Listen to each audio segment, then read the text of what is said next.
Welcome to the show, Sports Hip Hop with DJ Mad Max, Live 365, iHeartRadio. We have one of the nicest coming out of the West Coast, LA. Goes by the name of Airplane James. Just got his brand new album out, Still Hurts, available on all platforms.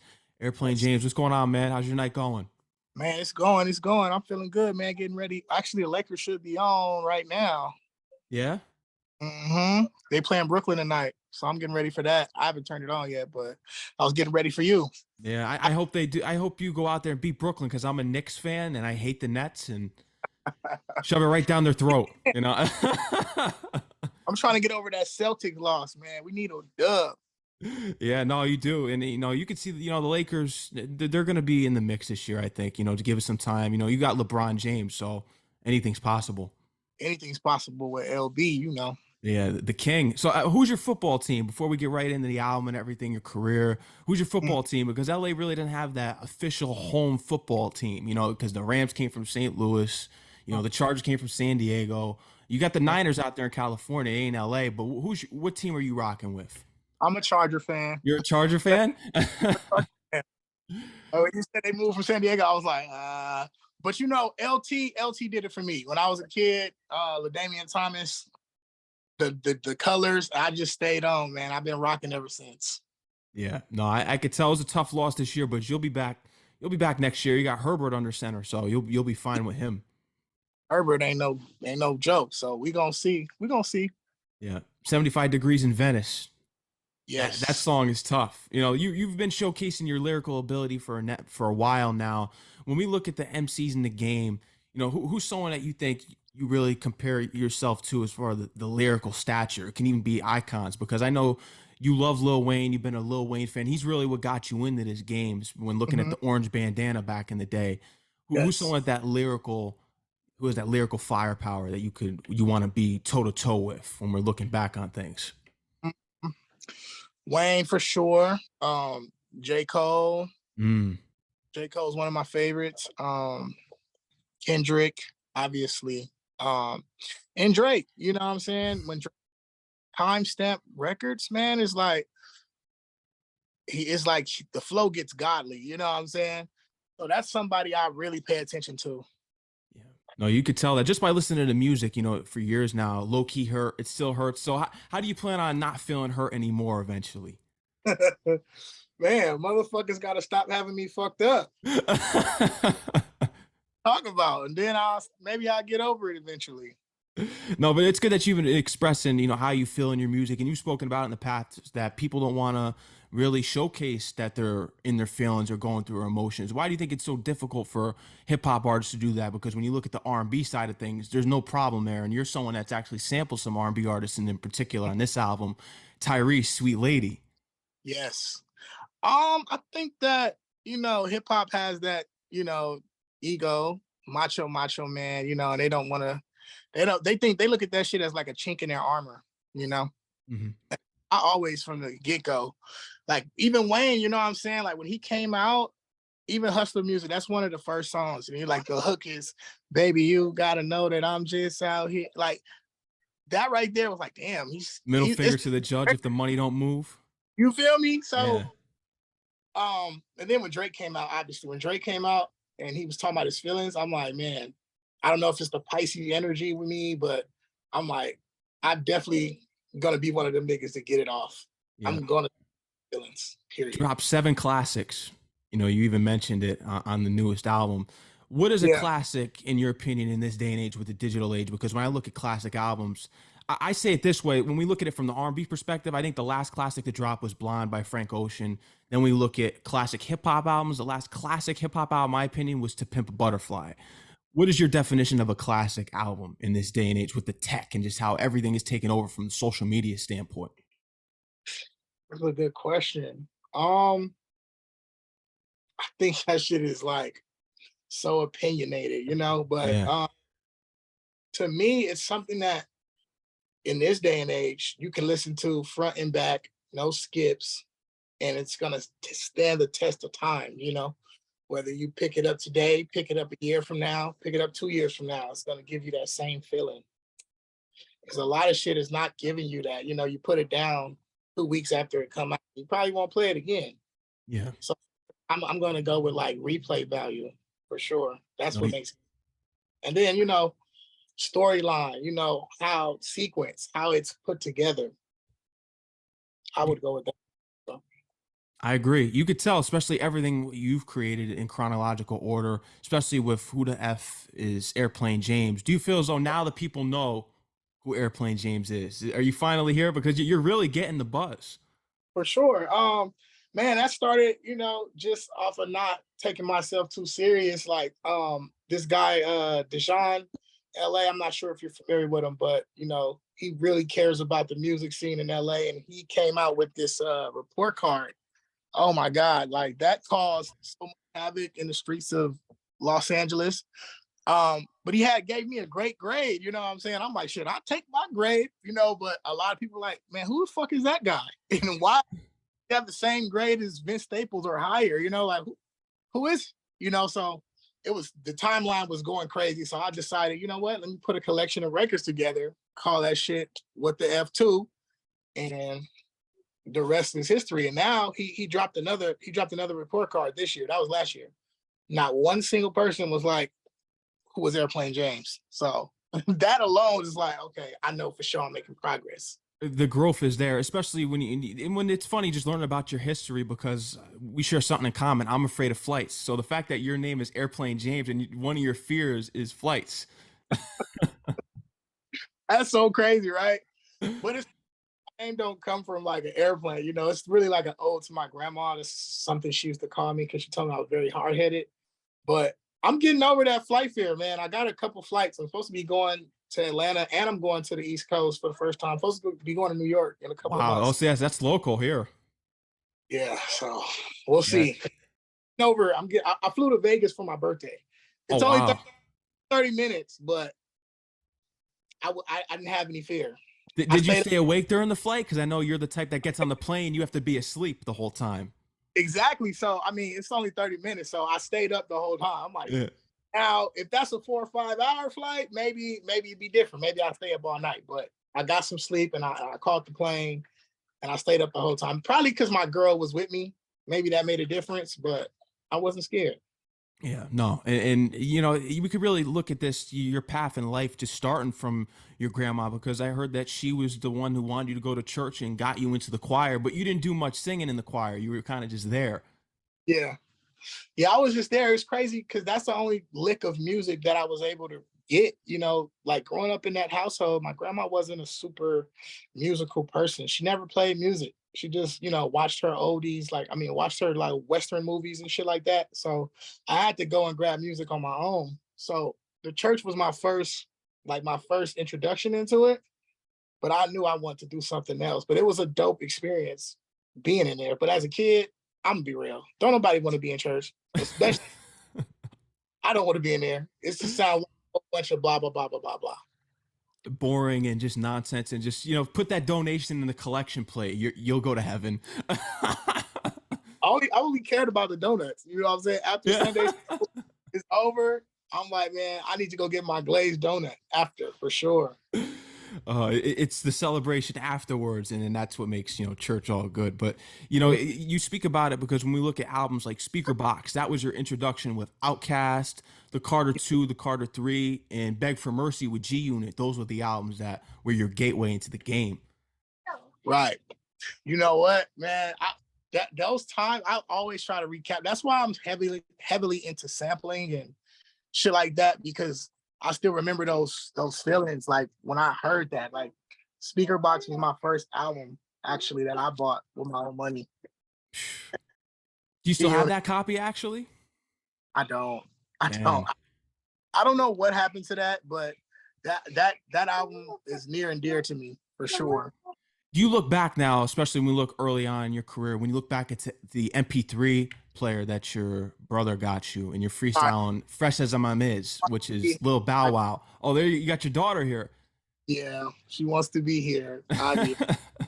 When we look at Fresh as I'm Is, because you freestyled over that Lil Bow Wow, did it start really clicking later in your career that this was eventually what you were going to do? You know what? From that point on, go play with butter, okay? From that point, I knew I wanted to take it serious though. Like it was later on thing that it clicked. I was taking it serious then. I just didn't know. I just didn't have the resources. I didn't know anybody in the industry, but I was dead ass serious when I put that MP3 to that speaker and was freestyling. You know, I was like, I didn't know how to get it out there. But from that point on, I was like plotting and formulating like how to get out there. And then when MySpace came out, I believe, shit, I thought I was gonna blow off that. You know what I'm saying? You upload your own music and shit. I'm like, okay, here we go. Didn't happen then. Then, you know, nothing happened for me until I met Diamond, you know? I came into Diamond. And we know the story behind that is that you were friends with the person who was friends with the brother of the CEO of the label, and you eventually got in there and finessed your way basically into working with Problem, and he told you to get on the hook one night. So was there something that you think that Problem saw in you just from a characteristic standpoint, or just heard some of the music that you had previously or something that, because if you're a whack artist, someone like Problem isn't going to be like, get on that track and do the hook. Do you think there was something that he saw beforehand that he just felt as though you should get on there and make that hook because you snuck the verse in? Man, I don't know. I think that, you know, Prob at the time. Hold on, bro. I'm so sorry. No, it's all good. Tell brother to come here. I'm handling that shit, trying to. No, take your time, man. Take your time. But look, so to be honest, I think he just liked the person. He liked me, you know? Like, he had been through so much shit in his career. Can you turn TV on for her, please? Thank you. He been through so much in his career. He just was looking for solid individuals, you know?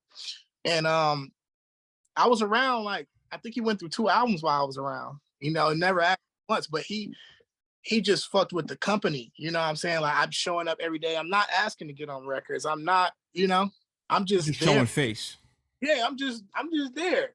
And then one night, the opportunity presented itself, you know, liquor was involved, but you know, but I swear it was like from that point on, not that he never took me serious musically, but from that point on, he it's like he became a fan. And from that, like shortly after that, I got on a record by Ninth Wonder. And I was that's pop off. Like, bruh, like they don't understand, like, who, first of all, I was nobody at the time. And I got to grace Ninth Wonder's beat. And you used to rap on his beats, so that's a form of manifestation of itself. Bruh, I used to get on YouTube and just type in his instrumentals and put them shits out. They probably still floating on SoundCloud somewhere. For sure. Legendary. Have you remain in contact and for form as any relationship goes with Ninth Wonder about cooking up in the future? He told me he was a fan, and you know, but time just hasn't permitted it yet. You know, I always reach out like when I start a new project, but I be so locked in with my producers and creating something fresh and new. Like, it'll happen when it's supposed to happen. Mm-hmm. Currency too. I know he reached out to you. He just said dope, and then you reached out to him. Has he responded still? Fuck no. Oh man. So man. Currency. But you know what? He actually, I'm lying. Let me walk that back. So, I got a guy, man, named Five. That's like one of his best friends. And he was DMing him about me or whatever. And then once he DM'd him, he was like, oh yeah, I was supposed to do some shit with him or whatever. But you know, I don't know. You know how that rap shit goes sometimes. Yeah. You send the record, it don't get done, but I don't take it personal. Niggas be having a gang of shit going. They be having a lot of shit they gotta do. It'll happen when it's supposed to happen. It's gonna. You see everything coming to fruition already. You know, someone that you want to work with is Pharrell. Sir's another artist out there. DJ Quik. Mm-hmm. That's legendary LA stuff. I worked with DJ Quik. Yeah, you were in the studio with him. Yeah, but like recently, I actually got some production. Wow, recently. that's legend. You're the first person I told that to. Wow, no, I appreciate that's exclusive because I'm a huge DJ Quik guy with Don't Make Dollars, Don't Make Sense, Tonight. Too fire, man. Yeah. And he just doesn't work with everybody. So it's like, that's like a pat on my back too. Like, it's legendary. What were the words in him describing what stood out to him about your artistry? Was there any words that he said to you that was like, man, I got these words from this cosign from a legend in the game? Nah, it wasn't really much words. It was a beat pack, you know? Wow. He just gave you the beats and just do your thing. That's words of confirmation right there, you know? not everybody can say they got a DJ Quik beat pack, you know?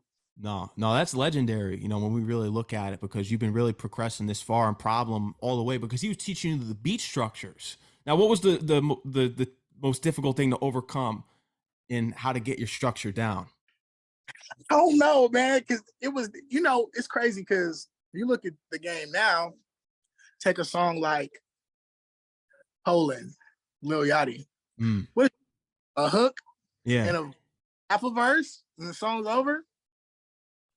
So maybe I was on to something back then, you know, like, but I just was doing what felt good to me. And then at the time, I was getting beats from niggas I didn't know, and however they struck, I didn't know about like restructuring songs, making the hook come sooner.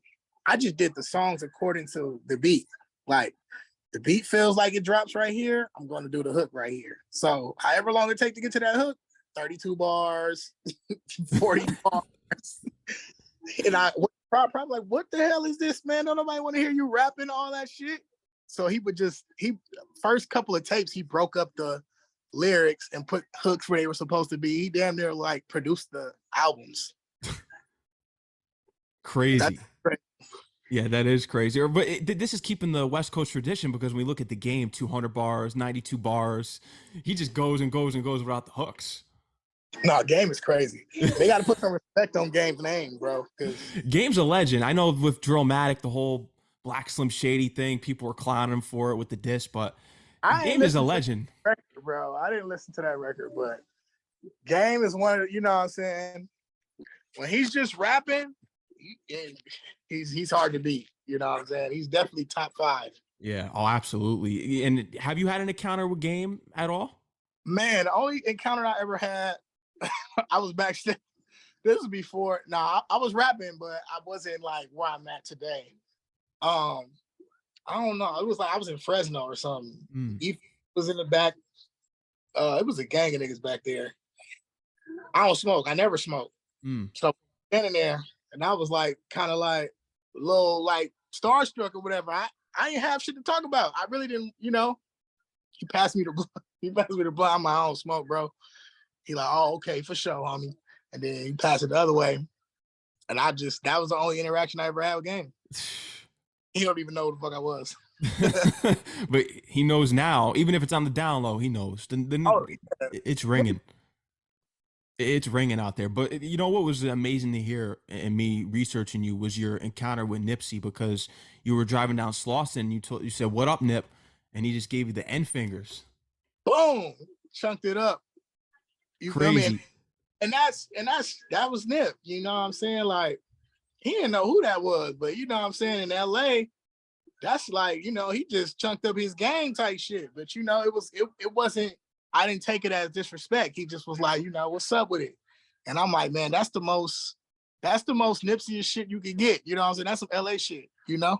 Yeah, no, absolutely. What did you admire most about Nipsey? Was it the charity, the him giving back to his community? Was it his process and approach? And, you know, this is not a race, it's a marathon. Him trying to figure out how to get people to buy into paying $100 for his mixtape. What was it that you admired most? What characteristic about Nipsey most that inspired you throughout your career even? Man, just a stand-up individual. And he was literally a how-to manual on how to navigate this shit and do it your way, you know? Like, we really watched him, especially from the city, in real time, go from block legend to music legend, you know? Yeah. And for anybody out there that may have had some doubts or may have had some quit in them, you know, you look at a guy like Nipsey and it's like, how could I? How could I? You know what I'm saying? All the obstacles and shit that he faced. Yeah. He's definitely one of the best to ever do it, and it's a shame because he could have been so much bigger, especially because, you know, when with Def, you know, with Biggie Smalls, he says you're nobody till somebody kills you. Nipsey was somebody, but on the global stage, it feels as though he was only getting known, and it just blew up after his death, and it's unfortunate.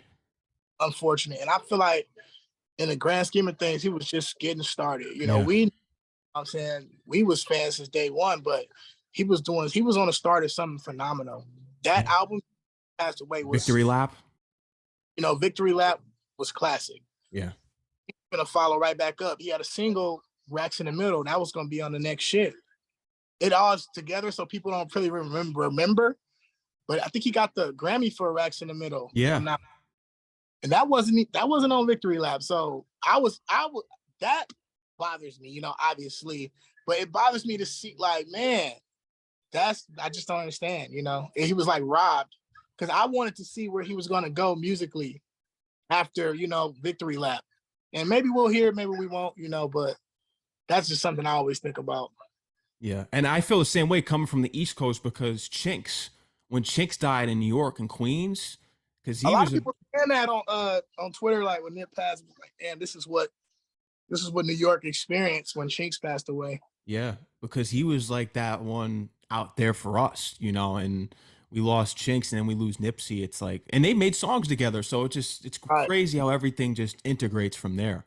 But Nipsey meant so much to you that you gave his middle name to your daughter. Yeah, you just saw her. Yeah. Like 5 minutes ago. Yeah. Marley Ermias Hayden. Wow. It happened a couple days before she was born. It was the 31st, and she was born on the 5th. So, you've been I'm in a hospital, and this is new life, with my woman, that should be on your mind, but it wasn't, you know what I'm saying? Like, it was hard to experience a beautiful moment, like bringing new life into the world, because I was so distraught, so messed up by the Nip situation. Yeah. That's crazy. It is crazy. And just, your whole story, when we relate back to the lyrics, Ray Allen with the shot in Miami, we can relate back to that lyric that you have. And that's just how you view the industry, making it in one shot. Then when you open up the album, Fake AF Interlude, what is your perspective on the industry being a real individual? Because you're someone that really is rooted in being yourself, and you came from humble beginnings, and just hearing how you were starting out at Universal Studios and you're working the 9-to-5s at Whole Foods.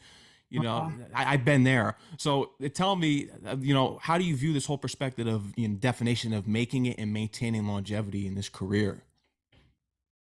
Yeah, that's a good question.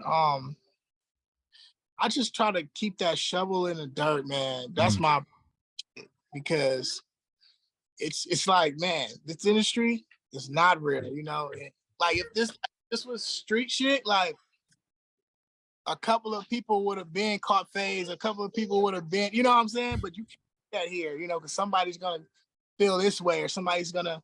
So I just keep my shovel in the dirt and keep digging, keep working, and focusing on me. And hopefully I look up one day and there's a gang of trophies to show for it. But I try not to even dive into the industry. I just try to keep my circle around me and keep sane as possible. Yeah. We can see that you're doing that. And when we talk about those trophies, you want as many as the Lakers. Yes, baby. Yes. I'm doing my interview. I'll talk to you after, okay? What'd you say? Sorry, bro. Oh, no, trust me, it's all good. When we talk about those trophies, you want as many as the Lakers. Yes, for sure. I mean, that's Ring City when we talk about basketball. And speaking about Universal Studios, because in me learning about you being able to act in your music videos, direct even for some of them, does that click for you and resonate you as well? And you want to take that further? Do you have an interest in diving deeper in the acting or even directing? Because, that connection with Universal Studios is crazy how everything just right. It is. Hell yeah, man. Like, I eventually, like, one, I'm not going to be rapping forever. That's one. Like, I eventually want to venture off and do movie shit. I want to be able to be the one directing the movies. You know what I'm saying? I'll get in them too, but I'm writing short stories. I'm looking at other artists coming up in the city and trying to, like, put them through my lens and see what that does. Like, yeah, I have big imagination and dreams, like, beyond music, and I'm definitely gonna go for them too, for sure. Like, I've developed a relationship with Calmatic, and hopefully something transpires from that. Like, throw me in one of them Netflix specials, or you know what I'm saying? Yeah. Dope, and he's dope. His pops is from the East Side like me, so we'll see what happens.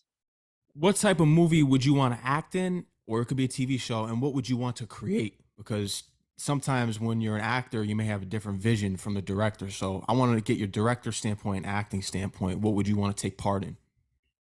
Man, if I was to do some acting shit, I would want it to, I don't know what it would be, but I know I wouldn't want to do some typical hood shit. You know what I'm saying? Cast me as a Crip, do not cast me as a Blood. I don't want to do no typical hood shit, man. Let me be James Bond or some shit. You James know? Bond, yeah. Take me and this shit easy. I've lived this. You know what I'm saying? I want to do some shit, some far, far, far like comedy. You know what I'm saying? Like I love that movie, Fun with Dick and Jane. Okay, yeah. Cast me in some shit like that. I don't want to do no hood movies at all. If I direct some shit, I ain't gonna lie, I would direct a movie like about my life because I feel like that shit, people need to see that. Mm. Birth, from start to birth to now, that would be a dope story. It would be. You just seeing how everything evolved and you getting to where you're at now, because you're someone, when you were younger, you would even look at it, man, I know I'm special and I got this gift of writing, and this person's blowing up but I'm not, and you had to realize that that's their time, but when's my time coming? Do you feel as though that your time is here now, or are we still waiting for your time to come? It's hard for me to say, because I am doing stuff like, that I always dreamed of on the radio, doing tours and shit like that. But I haven't sat down and been like, damn, have I arrived? Like, I think that's what keeps me hungry, like not sitting back and being like, damn, I arrived, it's still other shit I want to do that I haven't done, I haven't been in New York yet, I haven't went up there and talked to Sway. I haven't freestyled for Funk Flex, Yeah. I haven't, I'm not on the, I haven't been nominated for anything yet. I haven't made the chart. So there's still more to do.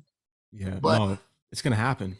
Yeah, for sure. But I am a long way from where I started, and that's progress. So yeah, you could tell that, especially being from the east side.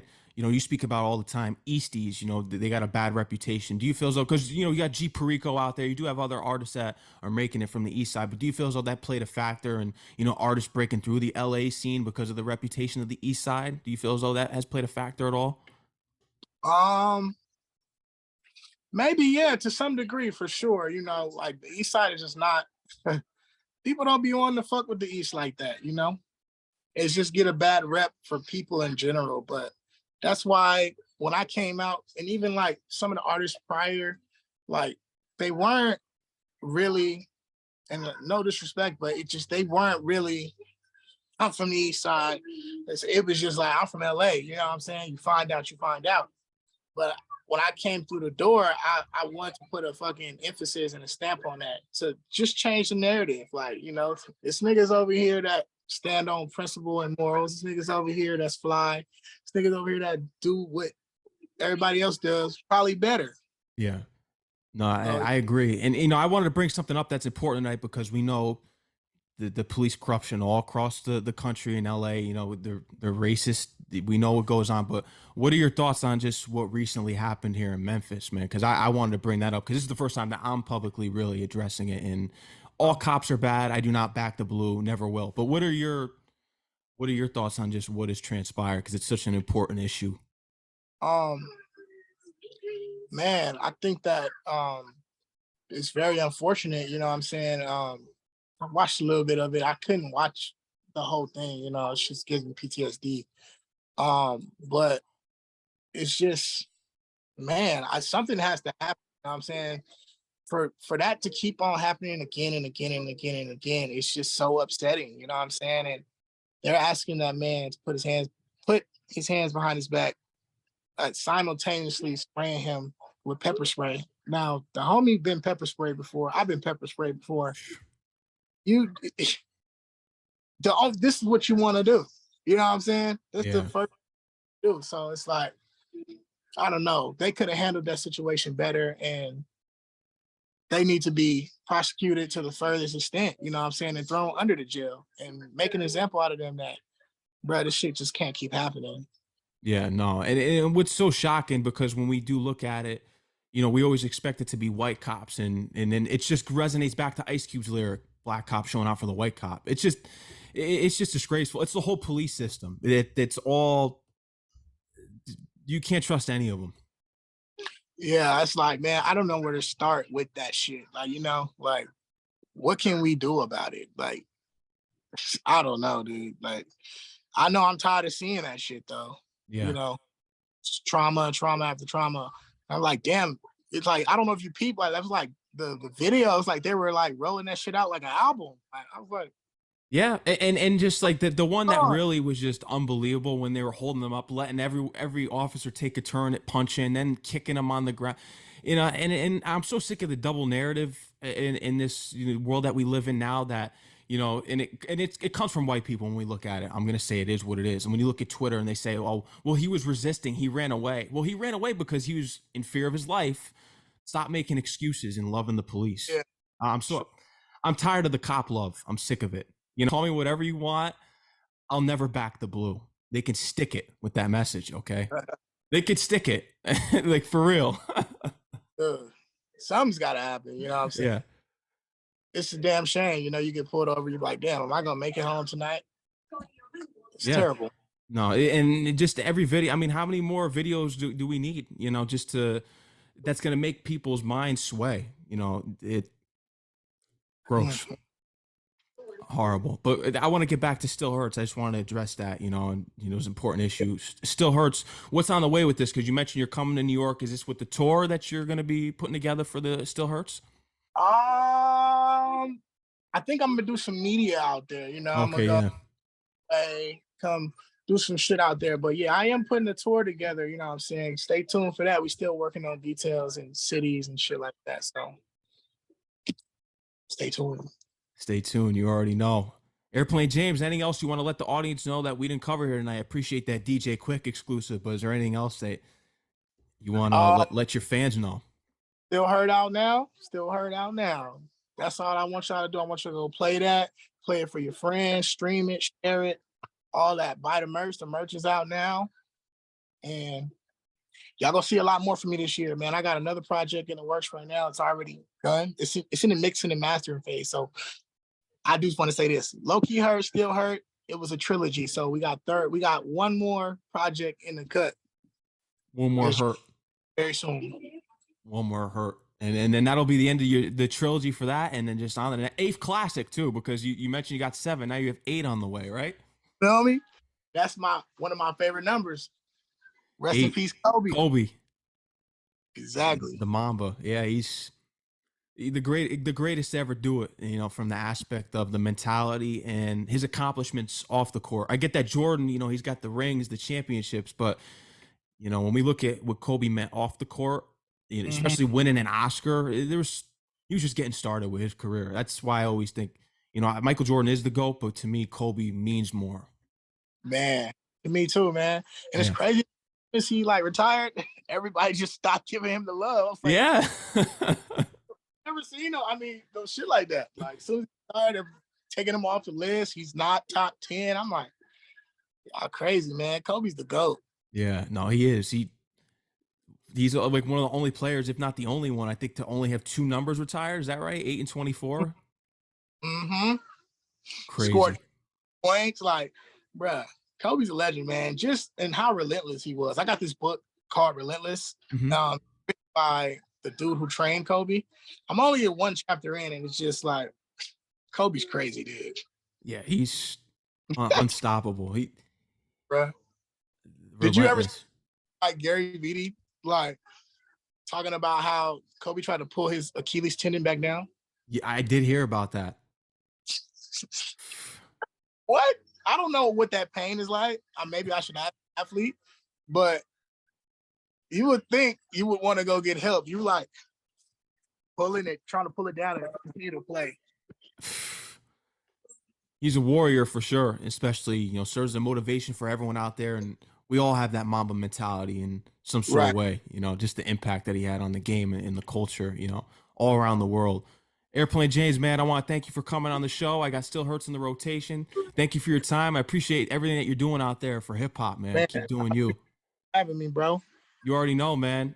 And let them know where they can follow you on Instagram and Twitter and all that. We want to plug you in so they follow you on the socials too. Man, I'm on Instagram, Airplane James 354. I'm on Twitter, Airplane 354. I don't got nothing else. Every other app is the devil, and it can get you caught up. I'm a faithful man. You already know. Take care, man. Enjoy the rest of your night. I look forward to everything you got on the way, man. Peace out. Appreciate you, dog. Peace You out. already know, man. Peace out, man.